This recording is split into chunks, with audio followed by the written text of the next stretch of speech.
हिंसा मामले में दिल्ली पुलिस ने 13 लोगों पर एफआईआर दर्ज की और उन पर तरह तरह की धाराएं लगाई। आज 4 साल बाद साकेत कोर्ट ने उन लोगों को बाइज्जत बरी कर दिया है। उनमें से एक है महमूद अनवर जी। सर, जिस तरह की आप पे धाराएं लगाई गई, 4 साल बीत गए, 4 साल बाद आपको बाइज्जत बरी कर दिया गया है, तो क्या लगता है ये एक तरह से झूठा केस लगाकर आपको प्रताड़ित करने की कोशिश थी या क्या था सर? देखिए, इसमें टोटल 17 जो है धाराएं लगाई थी आईपीसी और पीडीपी की। तो दिल्ली पुलिस के पास ना कोई सबूत था और ना ही कोई ऐसा पुख्ता एविडेंस था कि जिससे वो हम लोग को मतलब हमारे ऊपर जो है वो कोई केस लगा सके। चूंकि दिल्ली पुलिस को एक ऊपर से नोटिस मिला होगा या दिल्ली पुलिस को ऊपर से एक ऑर्डर मिला होगा कि आपको किसी तरीके से जो जामिया के वोकल स्टूडेंट हैं उनकी आवाज़ को दबाने के लिए आपको उनको हरास करना है। मेरी इन्वेस्टिगेशन हुई, मैं क्राइम ब्रांच जाता रहा। मेरी जो भी आईओ थे मिंटो सिंह सर, उनसे जो है मेरी बातचीत हुई। उसके बाद उन्होंने इन्वेस्टिगेशन करी, मैंने उनको सारी चीज़ें बताई। जब जब उन्होंने बुलाया तब तब मैं उनके पास गया, इन्वेस्टिगेशन करी, पूरा सहयोग किया। उसके बाद उन्होंने बोला कि ठीक है, देखते हैं आगे क्या होगा। उसके 8-9 महीने के बाद एक समन आया कोर्ट से कि आपको जो है साकेत कोर्ट जाना है और इस तरह की जो है धाराएँ ये लगी हुई हैं आपके ऊपर। तो इस तरह की जो चीज़ें हैं वो सिर्फ़ और सिर्फ़ एक वोकल स्टूडेंट को हरास करने के लिए की जाती हैं।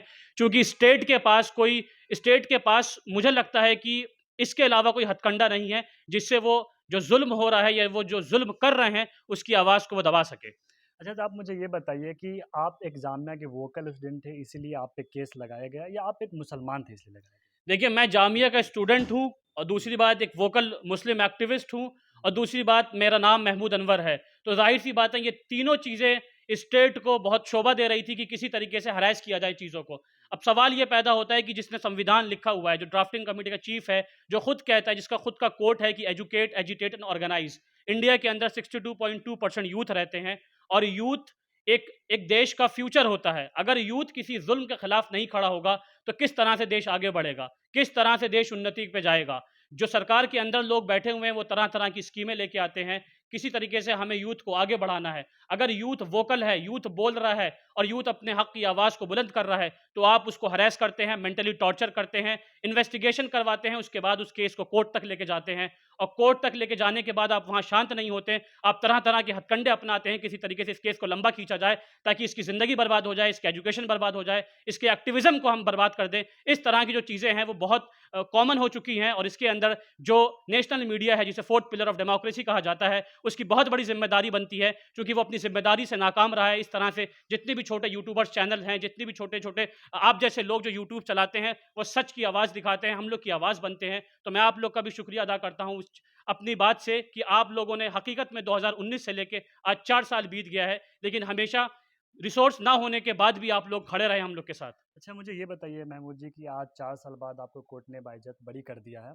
तो इन 4 साल में आपने और आपके परिवार ने किन-किन मुश्किलात का सामना किया? देखिए, देखिए फैमिली वाला बंदा जो होता है, जिसकी माँ है, बाप हैं, भाई-बहन है, तो ज़ाहिर-सी बात है माँ का दिल बहुत नरम होता है। जब से ये एक समन आया था तब से लेके आज तक वो परेशान थी और ज़ाहिर-सी बात है कि एजुकेशन के ऊपर इसका बहुत बड़ा फ़र्क पड़ता है, क्योंकि आप महीने में हर 20 दिन में कोर्ट जा रहे हैं, आपकी क्लासेस हैं, आपका रिसर्च है, सब कुछ डिस्टर्ब होता है। तो इनका मेन मोटो सिर्फ यही था, किसी तरीके से इतना मेंटली हरास कर दिया जाए कि आगे कोई भी बिल हो, कोई भी ज़ुल्म हो, आगे कोई भी बात हो, तो इस तरह की यूथ ना खड़े हों। और अगर ये लोग खड़े भी होते हैं तो इनको देख के बाकी और जो इनके आस पड़ोस के लोग हैं, जो इनकी यूनिवर्सिटी के लोग हैं, जो इनके आस पड़ोस रहने वाले लोग हैं, वो कम से कम सहम जाएं। आप एक स्टूडेंट थे, आप पे एफआईआर दर्ज किया गया, तो आपको जो सपोर्ट सपोर्ट मिला, तो क्या समाज का सपोर्ट मिला या जो वकील थे उनका सपोर्ट मिला? कहाँ-कहाँ से सपोर्ट मिला आपको? देखिए, इस केस के अंदर मैं अपने लॉयर अबू बकर सब्बाक साहब का बहुत शुक्रिया अदा करना चाहता हूँ, जिन्होंने ना सिर्फ मुझे इस केस से बल्कि इमोशनली भी सपोर्ट किया और मोटिवेट भी किया हर चीज़ को लेके, और कभी ये नहीं कहा कि आज के बाद यहाँ मत जाना। उन्होंने हमें कभी नहीं कहा कि आज के बाद तुम इन सब चीज़ों में मत पड़ना। उन्होंने हमेशा यही मुझे राय दी कि जब भी ज़ुल्म हो तो उसके खिलाफ खड़े होना, क्योंकि ये जो तुम लोग की स्ट्रेंथ है, यही इस देश को बचा के रखेगी। अच्छा, आज भी बहुत सारे युवा हैं, वो ये कह रहे हैं कि आज मुसलमानों को दबाया जा रहा है, उन पर झूठी एफआईआर दर्ज की जा रही है। तो क्या आप डर जाएँगे या इसी तरह से आवाज़ उठाते रहेंगे? देखिए, ये तो गलतफ़हमी है स्टेट की भी और पुलिस की भी कि वो हमें किसी तरीके के केस में डाल के और हमें डरा दे या हमें चुप करा दे। मैंने फिर आपसे बोला कि हम 62.2% जो यूथ इंडिया का है, उसके कंधों पे बहुत बड़ी ज़िम्मेदारी है। Being a student and being a research scholar of a very prominent university Jamia Millia Islamia, it's my fundamental right to raise the voice against that operation, against that suppression. So अगर मैं चुप हो जाता हूँ, अगर मैं बैठ जाता हूँ, तो ये मेरी नहीं, बल्कि इसमें कुर्सी पे बैठे हर सरकार के बंदों की, गवर्नमेंट की, पुलिस की, स्टेट की, खुद की भी नाकामी होगी। अच्छा, आखिरी सवाल आपसे महमूद जी, आप 4 साल बाद बरी हुई, तो क्या अपने आप को आप खुश मान रहे हैं या दुखी हैं आप इस वक़्त? देखिए, लड़ाई बहुत लंबी है। मैं बरी हो गया हूँ, तो मैं बहुत आपसे ये नहीं कह सकता खुश हो गया हूँ। मेरे बहुत सारे साथी जैसे मिरान हैदर, शर्जील इमाम और बहुत सारे ऐसे लोग, गुलिफ़ शाह है इसके अंदर, उमर खालिद भाई हैं, बहुत सारे ऐसे लोग हैं जो आज भी जेलों के अंदर बंद हैं। तो लड़ाई बहुत लंबी है। हम सब लोग को उनके लिए दुआ भी करनी चाहिए, किसी तरीके से वो जो है बाइज़्ज़त बरी हों, और ज़ाहिर-सी बात है कि ये पूरा पॉलिटिकलाइज़ केस है ये। और ये पूरा जो है केस इस तरह से फ्रेम किया गया है कि इसके अंदर ज़बरदस्ती का टाइम खींचा जा रहा है। मुझे लगता है कि फ़ास्ट कोर्ट बनाना चाहिए इसमें, और जल्द से जल्द जो भी यूथ हैं, जो पढ़ रहे हैं, जो स्टूडेंट हैं, उनको जल्द से जल्द रिहा करना चाहिए। चलिए, बहुत शुक्रिया। ये थे महमूद अनवर, जामिया के एक स्टूडेंट हैं जिनको कोर्ट ने आज 4 साल बाद बाइज्जत बरी कर दिया है। तो आप भी क्या सोचते हैं इस वीडियो के बारे में? अपनी राय कमेंट बॉक्स में ज़रूर रखें।